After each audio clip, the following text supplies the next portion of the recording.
दोस्तों नमस्कार, कैसे आप सभी लोग। आज की इस वीडियो में मैं हरीश आप सभी का स्वागत करता हूं। दोस्तों मेरे चैनल का नाम है अपनारा HSR, APNARA HSR। बिल्कुल एक साथ में ही आप यूट्यूब पे इसको लिखेंगे तुरंत निकल के आएगा।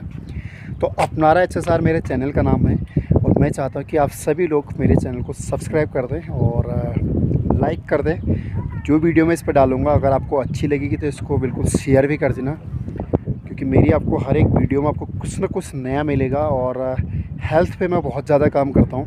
हेल्थ के बारे में आपको ऐसी ऐसी अवेयरनेस मिलेंगी कि आप बड़ी बड़ी बीमारियों को घर पे ही ख़त्म कर सकते हैं। कुछ कुछ चीज़ें ऐसी होती हैं वो नहीं हो पाती हैं, वो बात अलग है, लेकिन मैक्सिमम चीज़ें आप अपने घर पे ही लोगों को ठीक कर सकते हो। ऐसी इन्फॉर्मेशन आपको मिलेगी। और साथ में जो लोगों के लाखों रुपए करोड़ों रुपए जो खर्च होने वाले हैं बॉडी में, बॉडी के बहुत सारे ऑर्गन्स ख़राब होने वाले हैं भविष्य में, वो सारे के सारे बच जाएंगे। तो वीडियो को लाइक ज़रूर करते हैं और चैनल को मेरा सब्सक्राइब ज़रूर करते हैं और आसपास के सभी लोग से सब्सक्राइब करवा दो। और मुझे आपके सपोर्ट की बहुत ज़्यादा ज़रूरत है। और तो ये ज़रूर कर। दोस्तों नमस्कार, कैसे हैं आप सभी लोग। आज की इस वीडियो में मैं हरीश रावत आप सभी का स्वागत करता हूँ। दोस्तों this is my first blog की शुरुआत मैं अपने घर से कर रहा हूँ और एक बार आपको दर्शन कराता हूँ चारों तरफ। आप देखिए कैसे घने जंगलों के बीच में हम लोग रहते हैं। हमारा जो इलाका है बहुत, वैसे तो सबका इलाका बहुत खूबसूरत है, पर हमारा इलाका इसलिए खूबसूरत है कि यहाँ पे चारों तरफ। सबसे पहले मैं आपको बहुत महत्वपूर्ण बात बताना चाहता हूँ। वैसे तो अधिकतर लोगों के पास ये जानकारी होगी, पर हो सकता है किसी के पास ना हो। हमारे यहाँ पे एक बहुत बड़ा जंगल है जो उत्तराखंड में कुमाऊं और गढ़वाल का जो बॉर्डर है उसके बीच में पड़ता है और वहाँ का नाम है अंगारी महादेव। उस अंगारी महादेव से गाय के मुँह से पानी निकलता है, उसको हम बोलते हैं गोमुख। और उस गोमुख से एक नदी निकलती है, उस नदी का नाम है गोमती नदी। अब आप देखिए हम कितने खुश नसीब हैं, वो गोमती नदी यहाँ पे है। ये जो यहाँ पे बिल्डिंग्स दिखाई दे रहे हैं इसके पीछे, ये एक नदी ये है और एक नदी ये है।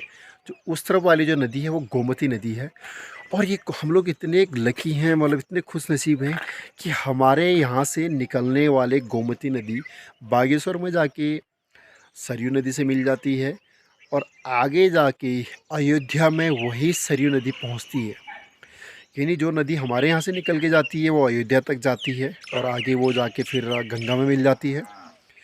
तो हमें अपनी नदियों का बहुत ज़्यादा ख्याल रखना है, बहुत ज़्यादा साफ़ सफाई का ख्याल रखना है, क्योंकि गंदा मंदा नहीं करना है, क्योंकि यही नदी आगे जाके कहाँ जाती है, अयोध्या में जाती है। तो हमें अपनी नदियों का ख्याल करना है। तो गोमती नदी है इसका नाम और अयोध्या में जाती है, तो हम बहुत लकी हैं। हमारे यहाँ हमारा जो गाँव है बहुत अच्छी लोकेशन पे है, आप देख सकते हैं। एक तरफ मैं आपको बाहर दिखाता हूँ। तो पहले मैं आपको सनराइज़ दिखाता हूँ। तो यहाँ पे सनराइज़ होने वाला है सुबह सुबह, आप देख सकते हैं सनराइज़ होने वाला है।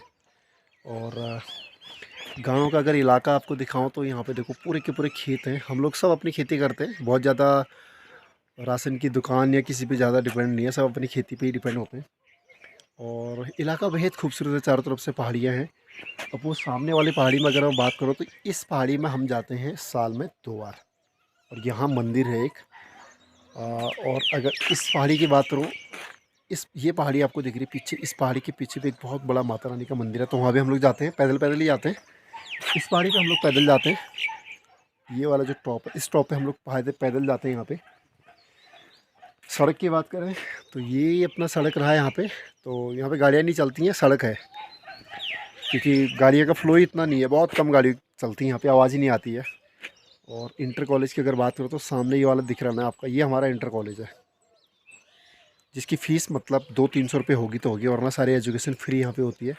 और अगर प्राइमरी स्कूल की बात करूँ तो बच्चे प्राइमरी में एजुकेशन कहाँ से लेंगे, अगर उसकी बात करूँ तो यहाँ पे बहुत अच्छे अच्छे स्कूल है जहाँ के बच्चे हमेशा लाइमलाइट में ही रहते हैं, कहीं ना कोई कंपटीशन का एग्ज़ाम वो निकालते रहते हैं। तो ये दिखाओ तो यहाँ पे आपको ये बिल्डिंगें दिख रही हैं, ये जो दिख रही है यहाँ पे हल्की सी आपको, यहाँ पे हमारे प्राइमरी स्कूल है, मॉडल स्कूल है। तो एजुकेशन लगभग फ्री है। और फर्दर एजुकेशन की बात करूँ कि आपको बीएससी करनी है, बीए करनी है या एमएससी को जो भी आपको करनी है, तो सारा का सारा फ्री, मतलब 10,000 में बीएससी कर लो, 10,000 में एमएससी कर लो, सारा का सारा एजुकेशन फ्री है।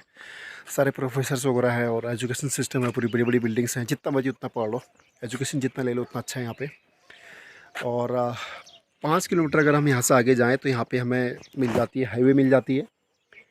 और लगभग 15 किलोमीटर आगे जाए तो यहाँ पे हमें हेलीपैड मिल जाता है। लगभग 60 किलोमीटर और हम अगर जाते हैं तो यहाँ पे एयरपोर्ट, गौचर एयरपोर्ट पास में पड़ता है हमारा। और अगर 40 से 45 किलोमीटर थोड़ी सी दूर जाएँ तो यहाँ पे नया रेलवे स्टेशन आने वाले, पहाड़ों में ट्रेन आने वाली है। और बद्रीनाथ, केदारनाथ, गंगोत्री, यमुनोत्री, तो सारा रास्ता हमारा यही है। तो पहाड़ बहुत खूबसूरत है। मेरा ऐसा मानना है कि जब हम जवान होते हैं, हमारी उम्र 25, 30, 45, 50 तक होती है, तो हम लोग शहरों में जाते हैं काम करने के लिए, वहाँ पे रोज़गार करते हैं। और कुछ लोग वहीं पे सेटल हो जाते हैं और अधिकतर लोग पहाड़ों को वापस आ जाते हैं। जहाँ तक मैं अपने वाले इलाके की बात करूँ, यहाँ पे माइग्रेशन की बात करूँ, जीरो माइग्रेशन। यहाँ पे कोई भी माइग्रेशन नहीं है, कोई भी लोग यहाँ से पहाड़ छोड़ के जाते नहीं है। अगर कोई गए तो फिर वो वापस आ जाते हैं, तो यहाँ पे माइग्रेशन बिल्कुल भी नहीं है। और अगर रोज़गार की बात करूँ तो इंसान के बदले का काम यहाँ पे घोड़े करते हैं। और जो इंसान काम करके, मजदूरी मेहनत करके पैसा कमा सकता था, वो सारा का सारा काम घोड़े करते हैं। और जो चीज़ें हम यहाँ पे इजीली अवेलेबल करवा सकते थे, वो हल्द्वानी से आता है। तो रोज़गार की भी इतनी प्रॉब्लम नहीं है। और कुछ कुछ जो काम होते हैं नदियों में, जो काम होते हैं, वो काम यहाँ पे नेपाल के लोग आके करते हैं। और मकान और कंस्ट्रक्शन का अगर काम की बात करूँ तो प्लेन्स के लोग सारे आके करते हैं, पहाड़ के लोग बहुत कम उसमें इन्वॉल्व हैं। सूर्य महादेव के दर्शन करा देते एक बार आपको, ये देखिए दर्शन हो गया। जय हो, ओम सूर्याय नमः। और उसके बाद अगर मैं रोड और सड़क रिपेयर एंड कंस्ट्रक्शन, नया रोड को खुदाई की बात करूँ तो आधा काम तो यहाँ पे बुलडोज़र कर लेता है, वो तो सभी जगह करता है बुलडोज़र। लेकिन जो मैनुअली काम होता है, जिसको बुलडोज़र वगैरह नहीं कर सकता है, वो सारे के सारे जो लोग काम करते हैं, नेपाल के काम करते हैं। तो यहाँ पे रोज़गार की बिल्कुल भी कमी नहीं है, रोज़गार बिल्कुल भरपूर है। और ये हो सकता है कि आप जो लोग यहाँ पे काम करना चाहते हैं उनके हिसाब का रोज़गार नहीं, ये बिल्कुल हो सकता है। बाकी वैसे रोज़गार की कोई ज़रूरत नहीं है। अगर कोई व्यक्ति कहे कि मेरे को खाने पीने के लिए कुछ भी नहीं है, मैं काम करना चाहता हूँ, कोई भी काम नहीं है, चाहे काम कोई भी हो, तो ऐसा नहीं कि काम नहीं है, काम यहाँ पे बहुत है। पर हो सकता है कि जो व्यक्ति जिस हिसाब से काम ढूंढ रहे हैं उस उनके हिसाब का काम ना हो, ऐसा हो सकता है। और बाकी खाने पीने के लिए हमारे खेत वगैरह हैं यहाँ पे, गेहूँ चावल सब हमारे खेतों में ही हो जाता है। और जंगल की बात करो, लकड़ी की बात करो तो लकड़ी हमारी मिल जाती है। तो गैस का बहुत ज़्यादा खर्चा यहाँ पे है नहीं। पानी हमारे यहाँ पे लगभग फ्री होता है, 20 या 30 रुपये जो महीने का चार्ज लगता है, जो मेंटेनेंस का चार्ज लगता है वही लगता है। खूब जम के पानी आता है। सब्ज़ी वगैरह खेतों में हो जाती है। फ्रिज व्रिज यहाँ पे बहुत कम लोगों के पास होगा, अगर होगा तो, वरना फ्रिज की भी यहाँ पे इतनी रिक्वायरमेंट नहीं है। क्योंकि फ्रिज आपने देखा होगा अधिकतर वो दूध को 2-3 दिन चलाने के लिए, या फिर हरी सब्जियाँ वगैरह जो भी रखते हैं, खाना वाना ख़राब ना हो उसके लिए फ्रिज का इस्तेमाल अधिकतर होता है। तो यहाँ पे सब कुछ फ्रेश ही होता है, तो इसलिए खेत से तोड़ो खाओ वाला हिसाब किताब है। तो फ्रिज व्रिज इतनी ज़रूरत यहाँ पे होती नहीं है। और गर्मी भी उतनी ज़्यादा नहीं होती है जिसकी वजह से खाना वाना ख़राब हो जाए, तो ऐसा कुछ भी नहीं है इतना। पंखे वंखे तो बिल्कुल है ही नहीं। आपको देखने को मिलेगा। एसी तो शायद कोई पहचानता ही नहीं होगी एसी क्या होता है। अधिकतर मैं कह रहा हूँ कि हमारे घर वालों ने एसी देखा नहीं है कि एसी होता क्या, तो एसी का कोई रोल नहीं है। मौसम वाव वंडरफुल। गर्मियों के दिनों में हल्की हल्की सी ठंड, और ठंड के दिनों में सुबह शाम कड़ाके की ठंड, और दिन भर धूप। और जो आपको पहाड़ियाँ दिख रही है ना सारी की सारी, ये जो पहाड़ियाँ है ना, ये जो पहाड़ी दिख रही है आपको सारा का सारा, ये पूरे के पूरे बर्फ़ से ढके रहते हैं। तो यार सर्दी के दिनों में तो बहुत मज़ा यहाँ पे आता है। हम लोग बर्फ़ में खूब ज़्यादा खेलते हैं। अब तो रोज़गार के लिए हम लोग इधर उधर जाते हैं, तो कभी कभी आना होता है, कभी कभी नहीं आना होता है। लेकिन बहुत मज़े किए हमने यहाँ पे ठंड में। बर्फ़ के गोले बना बना के खूब फतोड़े हैं लोगों को।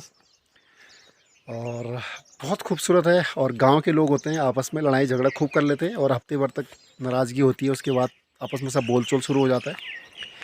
कोई भी काम होता है तो सब मिलजुल के करते हैं। अगर किसी का कोई मकान बन रहा है या कोई सामान वगैरह कुछ भी लेके आना, तो सारे गांव वाले इकट्ठे होके सब उसको उठा के ले आते हैं। और गौशाले लगभग सबके होते हैं जानवर।